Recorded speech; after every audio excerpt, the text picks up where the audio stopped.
পবিত্র ঈদে ঈদে মিলাদুন্নবী সাল্লাল্লাহু আলাইহি সাল্লাম উপলক্ষে চাঁদপুরে অনুষ্ঠিত হচ্ছে যশনে জুলুস ও বর্ণাঢ্য শোভাযাত্রা। এ নিয়ে জানাতে যোগ দিচ্ছেন সহকর্মী শরীফ আহমেদ।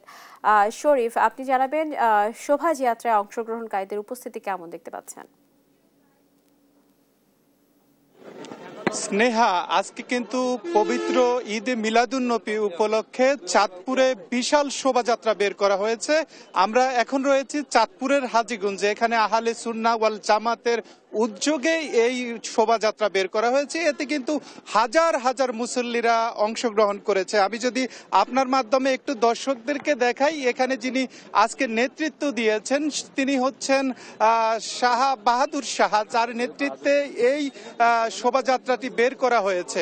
যিনি ইসলামী ফ্রন্ট বাংলাদেশের সভাপতি, আমরা এখন তার সাথে কথা বলবো এবং আজকের দিনটির তাৎপর্য সম্পর্কে আমরা জানবো।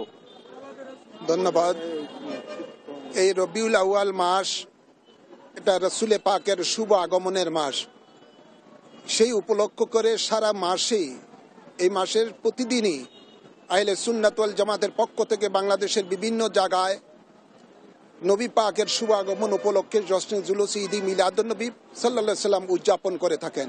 আর এই উদযাপন করাটা ঈমানদারের উপরে ফরজ, যেহেতু আল্লাহ বলেন তার হাবিবকে, তার রহমতকে যারা যখন পাবে তারা যেন খুশি উদযাপন করে।